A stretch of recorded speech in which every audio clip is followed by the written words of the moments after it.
Welcome back. આગળ સમાચારોમાં વાત કરીએ તો સંદેશ ન્યૂઝના અહેવાલ બાદ હરકતમાં આરોગ્ય વિભાગ આવ્યું છે।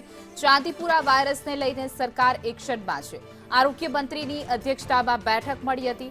થોડી વારમાં આરોગ્ય વિભાગની પણ બેઠક છે। તો ચાંદીપુરાના વાયરસના 7 સેમ્પલ પોઝિટિવ છે। 7 પોઝિટિવ કેસમાં 3 બાળકોના મૃત્યુ થયા છે। હાલ 4 બાળકોની ચાલી રહી છે સારવાર।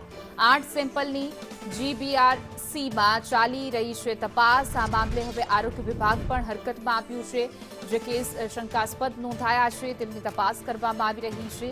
તો ઉત્તર ગુજરાત સાઈડ જે કહેવાય ચાંદીપુરા કેસમાં વધારો થઈ રહ્યો છે। ચાંદીપુરા કેસના વધવાના કારણે આરોગ્ય વિભાગ પણ હરકતમાં આવ્યું છે।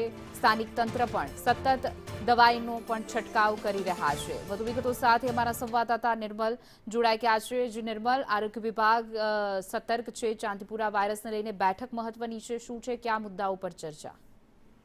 બિલકુલ, અત્યાર સુધી જે રીતે 3 જેટલા બાળકોના ચાંદીપુરા વાયરસને કારણે મોત નીપજ્યા છે, સૌથી ચિંતાજનક બાબત ગુજરાતના આરોગ્ય વિભાગ માટે છે।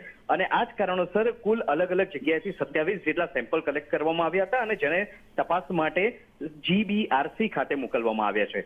27 સેમ્પલમાંથી 19 સેમ્પલની તપાસ થઈ ગઈ છે અને જેની અંદરથી 7 જેટલા સેમ્પલ એવા છે કે જે પોઝિટિવ પ્રાપ્ત થયા છે। બીજી મહત્વની બાબત એ છે કે જે 3 બાળકોના મૃત્યુ થયા છે તે પૈકીના જ આ 3 સેમ્પલ છે કે જે બાબત પણ આખી તપાસ દરમિયાન સામે આવી છે। હાલ હજુ પણ 4 બાળકો સારવાર હેઠળ છે, સારવાર લઈ રહ્યા છે। 8 સેમ્પલની હજી પણ તપાસ કરવાની બાકી છે। સમગ્ર મુદ્દે ચિંતા આરોગ્ય વિભાગમાં સતાવી રહી છે અને આ જ કારણોસર બપોરે 1:30 વાગે આરોગ્ય વિભાગની બેઠકનું આયોજન કરવામાં આવ્યું છે। આરોગ્ય વિભાગના અધિકારીઓને પણ અહીં સ્વર્ણિમ સંકુલ 2 ખાતે બોલાવવામાં આવે છે, જે આરોગ્ય મંત્રીની અધ્યક્ષતામાં બેઠકનું આયોજન કરી અને ચાંદીપુરા વાયરસને લઈને કયા પ્રકારના પ્રિકોશન્સ લેવામાં આવી રહ્યા છે, શું આગામી સમયમાં કરી શકાય કે જેથી આ વાયરસને વધતો અટકાવી શકાય, ફેલાતો અટકાવી શકાય, તે બાબતની તમામ તકેદારીના ભાગરૂપ આ બેઠકનું આયોજન કરવામાં આવ્યું છે। જી નિર્મલ, સમગ્ર માહિતી બદલ આભાર।